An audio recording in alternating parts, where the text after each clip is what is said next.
What up? It's your boy T-Bear here on Reaction. Today's Wrestling Wednesdays or Wrestling Reaction in general. But I check out a video from Culton this time on 10 videos. This one is 10 pro wrestling names that was total rips. So a lot thing about wrestling names, 9 times out of 10 they are total rips of either other wrestling names or a crazy name in general. Whether it's I'm not sure if this will be in this or not. Whether it's referred to a moment, because there's a lot of people I ain't think about till I thought about the name and like, oh wow. Like I said, one of them, if it's on here, if not, I'm gonna say it right, is Albert, original name Albert from Matt Bloom's original name Albert, when he was really known as Prince Albert. Took me a while to find out what Prince Albert really was. Anyway, yeah. Other than that, without further ado, let's check this out. How important is a professional wrestler's name, really? I mean, it's the only thing that people are going to know you as, something you could possibly be told on television, potentially in front of millions of people that will follow that game is so you around for the rest of your life. I know somebody requested me and I do the 100 worst gimmick. If I have a little time, I might do it. So the perfect opportunity for a not rig then. Yes, throughout wrestling history, there have been instances of people, from jobbers to champions, being given names simply as a way to needle somebody else. And that is the sort of pettiness I can VKO, yup. I'm Adam Pacitti from Cultaholic Wrestling, and these are 10 professional wrestling names that were total ribs. Join us. Number 10, Freddy Joe Floyd. Tracy Smothers had already been wrestling for close to 15 years by the time he made it to WWE in June of 1996. Though the wild-eyed Southern boy was tenured and had enjoyed spells in various territories, including Memphis, Smoky Mountain, and WCW, the higher-ups in WWE felt the need to give him a new name. And thus, Smothers was rechristened Freddy Joe Floyd. While it might sound like a fairly generic Southern name to the untrained ear, it was actually a rib on legendary tag team Jack and Gerald Briscoe, whose names were Freddy Joe and Floyd respectively. As a little bit of extra, Freddy Joe Floyd was also billed as being from Bowlegs, Oklahoma, which is I remember this around time, like this around the new generation when they had like guys who was like they was put as to get over by fighting jobbers, and then they ended up being jobbers. It was him, I forgot the other guy, not Tito, I've got Justin Incredible. I've got this other guy, not Tito Santana. Salvatore Sincere, and yeah, him, Salvatore Sincere, Justin Incredible, Flash Fong, many others. Oh yeah. Where the Briscoe brothers originally Flash Fong is Too Cold Scorpio, by the way, in case you don't know what that is. Hailed from. Unfortunately for Smothers, being named after two such highly regarded pros didn't exactly do his WWE career any favors. Rooted firmly in the lower mid-card, Freddy Joe Floyd experienced few memorable moments, save for an upset victory over Justin Hawk Bradshaw, and Smothers had moved on to ECW after about a year. Number 9, Baron Corbin. Another light-hearted naming rib, not... Now, this is an interesting one. You already heard a story about him. He got released. This is a story about his rib. Rooted in spite, don't worry, there'll be plenty of those in a little bit. Proves that former NFL player Thomas Pestock's wrestling alias wasn't determined via the NXT name generator 3000. The Lone Wolf has been variously known as King Corbin, Happy Corbin, Sad Corbin, and in some circles, Big Banter Corbin, but at the end of the day, he is Baron. And who gave him this winning name? NXT creative assistant Rob Naylor, that's who. After Big Tommy's multiple lists of proposed names were rejected by the office, Naylor suggested the name Baron Corbin as an allusion to Darren Corbin, a Midwest-based indie veteran who has worked for promotions such as IWA Mid-South, GCW, and Chicago in the past, as well as making the occasional appearance on WWE TV as an extra. Naylor has since noted that he felt sorry for Darren and even offered a light-hearted Twitter apology to him the night Baron Corbin destroyed CJ Parker at the second NXT TakeOver event. Here's a fun fact about this right here. You see, when he came, Baron Corbin defeated CJ Parker in his official debut. But when CJ Parker, Juice Robinson became CJ Parker on his official debut, his first match was against Baron Corbin when he was a NXT enhancement. So yeah, that's a fun fact right there I found out. Don't worry, Rob, us Naylor I'm Maniacs not sure if he went on the Baron Corbin den or not, but still. always have your back. Number 8, Akeem the African Yo, Dream. my lord, At 6 yo. foot 9 inches and 450 pounds, George Gray didn't necessarily need to do a lot to turn heads. As the one-man gang, Gray forged a reputation as Shout one out of the to him, wrestling man. business's most promising super heavyweights during runs in various territories in the early to mid-80s. It was really no surprise to see WWE snap him up in 1987. It was something of a surprise when, 1 year later, One Man Gang got an image change after his manager Slick announced that he was going to embrace his African roots. Yep. Gray's rebirth as Akeem was controversial and some took umbrage with the stereotyping on display in the reveal segment. You know he was a heel, man. It was still fun. In particular, the No lie. Caucasian character's animated strut and jive way of talking. Yup. It may have been construed as racist by some, but Akeem's speech pattern and mannerisms were as much a shot at Dusty Rhodes as anything else. So too was the name The African Dream, an obvious play on the American Dream. I mean, come on. Mind blow. Wow. Never thought about that. Oh, that's pretty awesome right here. I ain't gonna lie. That's pretty awesome. No lie. That's pretty awesome. Wow. Never thought about that. Wow.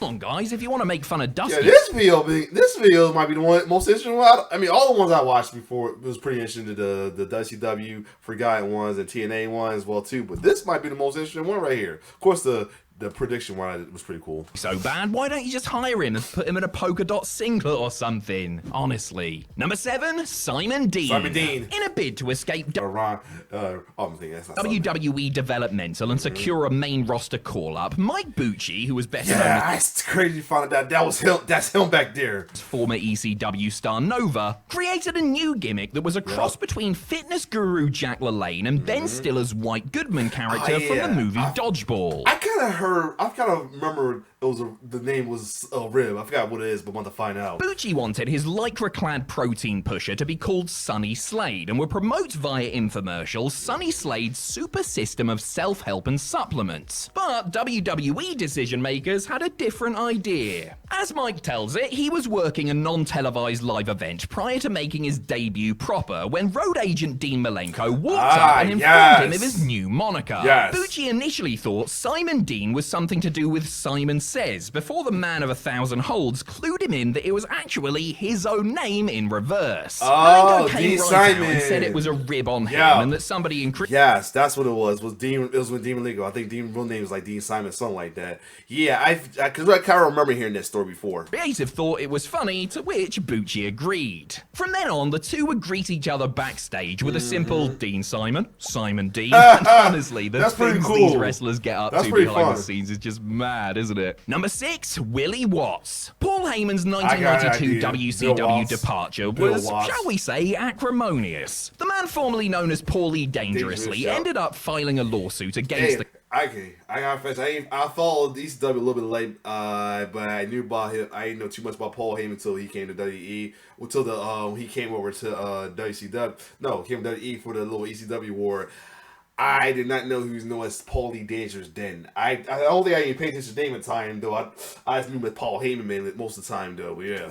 The company cited I mean on WCW of course, but on ECW I know he's still known as Paulie Dangerous. Discrimination, with WCW ultimately settling with Heyman out of court for an undisclosed amount. The ethnic discrimination, according to Heyman, came from WCW's then executive vice president Bill Watts, who he claims made various anti-Semitic remarks towards him. When Heyman took over the creative in ECW, he spied the opportunity to get a shot in. Are you ready to go to air pit fucker? Every time I hear that, I will remember that little line right there. Are you ready to throw us an air pit fucker? On Cowboy. After announcer Joey Styles momentarily quit the promotion in 1994, Heyman briefly replaced him with somebody dubbed Willie Scoop Watts. Willie Watts happened to be an African American, which was Heyman's way of mocking the perceived racism of his old boss, whose own WCW exit came due to controversial comments he made about minorities during an interview. Scoop wasn't much of an announcer, however, and Styles returned after just a few weeks. Interestingly, this wasn't the first time somebody had used Watts as a a rib on Cowboy Bill. Back in 1972, All South Wrestling promoter Ann Gunkel named a jobber Gorilla Watts as a knock on the then booker for the local NWA offices. Number 5, Trip Bradshaw. John Bradshaw Layfield liked a decent rib, beating the hell out of people in the ring for fun while knowing there would be no repercussions, relentlessly hazing people backstage to see if they would have a breakdown. If there was a lark to be found, you can bet JBL would find it. The former WWE champion became the butt of the joke, however, after WWE cameras caught him slipping. JBL was trying to come to the aid of I remember we tripped. Okay, I remember we tripped. Hold up. Lawler, so here we who go. had been struck in the chest by Dolph Ziggler during a King's Court segment in an allusion to King's very real heart attack in 2012 when he stumbled over. This alleviated the tension of the segment somewhat, but WWE couldn't resist letting the joke stop there. And so, on the next week's episode of 205 Live, Brian Kendrick went one-on-one with enhancement talent Trip Bradshaw, played by Michigan-based indie wrestler Palmer Cruz. Trip Bradshaw, get it? Wink, wink. Wow, I don't think I remember. I might have remembered this match, but then think about it. I probably didn't pay attention to the guy's name because I was watching 205 Live faithfully for a minute. Nudge, nudge. No, I'm just kidding. I love it, Mago. Now go and get me a beer before I make your life a living hell. Number 4, Scott Colton and Chris Guy. Indie stalwarts Colt Cabana and Ace Steel both had spells in WWE, with Cabana enjoying, I suppose, a short run as SmackDown superstar Scotty Goldman, while Steel had a couple of stints in the promotion's developmental leagues. They were certainly on WWE's radar in the mid-2000s, which naturally led to segment work and squash matches as Vince McMahon and co. weighed up their potential. On the September 27th, 2004 episode of Monday Night Raw, Steel was involved in a segment designed to build up Eugene's match with Eric Bischoff at the upcoming Taboo Tuesday pay-per-view. It was Steel's job to act as a visual representation of the hair versus hair stipulation, and Eugene ended up cutting off the then Ring of Honor star's locks, while Bischoff gave him a martial arts kick to the chest. Before he received his trim, Steel gave his name as Scott Colton, which is Cabana's actual name. Returning the favor, Cabana went by the name Chris Guy, Steel's real name, when he did job duty in a match with Umaga on the April 10th, 2006 edition of Raw. The Windy City lads were clearly good friends, though these days they're sadly unable to talk to one another since CM Punk got Steel in the divorce. Number 3, Randy Hogan. So this is not so much a name, but a whole presentation designed to take the piss out of another promotion's top star. Most jobbers tend to be average looking by design in order to further enhance the superstar they're being paid to put over. But there was one human punching bag from the late 80s and early 90s that had a remarkably familiar appearance. Well, kind of. With his balding blonde hair and handlebar moustache, Randy Mule was given the moniker Randy Hogan by a promoter in Athens, Georgia, and did the honors for the likes of Sting, Rick Steiner, and the Road Warriors in NWA squash matches. He then started getting work with WWE, who changed his name to Scott Colton, which, based on what we've just talked about, I can only assume was some sort of time travel rib on Mr. Cabana. Randy then went back to WCW for a couple more pin me pay me gigs in the mid-90s before the Hulkster arrived proper. Randy, who had vetoed an original pitch of Hal Hogan, has said, per Jimmy Hart, that Terry Bollea had no issues with the name. Number 2, Davey Meltzer. One of the most controversial people in the wrestling industry today is a bloke in his mid-60s that writes a newsletter. Dave Meltzer has been covering the professional wrestling business for decades, reporting extensively on the good, bad, and ugly of the crap game. In that time, he's attracted admirers and detractors, with many of the latter coming from within the industry itself. Cocaine and cowboy boot aficionado Herb Abrams was evidently not a fan of Meltzer's. The ill-fated UWF promoter had Steve Williams beat up a mulleted beer-bellied jobber named Davey Meltzer at the promotion's first set of television tapings. After getting pulverized by Dr. Death, Davey had sheets of paper stuffed into his mouth. Those in wrestling referred to Meltzer's newsletter and others like it as dirt sheets, you see. Few fans in 1990 would have clocked these references, but Abrams was a lunatic with a TV show, so it sure as well happened anyway. Meltzer came back to eat beatings from Cactus Jack and the Black Knight on subsequent episodes before Herbie presumably got tired of the gag. I mean, I'd give it about 1 3/4 stars personally. Number 1, Virgil, and then Vincent, and then Shane. Mike Jones wrestled one WWE job match match as Luscious Brown before being brought back a year later as Virgil, servant to the $1 Million Man Ted DiBiase. A year before Akeem the African Dream became a thing, giving Jones the name Virgil was a shot at Dusty Rhodes, whose real name was Virgil Runnels. The name was suggested by Bobby Heenan as a jab at the WCW wrestler and booker. Virgil had a decent run in the Fed, hanging around for a commendable 7 years before leaving and then resurfacing in WCW right as the Monday Night Wars were heating up. Jones was brought in to be the bodyguard for the New World Order, but Eric Bischoff couldn't call him by his most famous moniker, which was trademarked by WWE. So he did the next best thing and reciprocated the rib by calling his new acquisition Vincent. Like Vincent Kennedy McMahon, of course. I mean, I think you made your point when you called Mike Rotunda VK Wall Street a year earlier, lads, but nevertheless, as if the rib hadn't run its course by that point, Jones was later renamed Shane. I forget, was WCW where the big boys play or where dead horses go to get beat? This was a very interesting video I came across right here. I definitely was intrigued by every story about this as well too. Some I ain't never thought about, some I kind of heard about, some I ain't never pick up till just now. Watching is like that King the African Dream one, not known as a rip off the American Dream. Pretty interesting right there. Other than that, if you like my reaction, like, share, subscribe my YouTube channel. It's your boy T-Bear signing off. One love.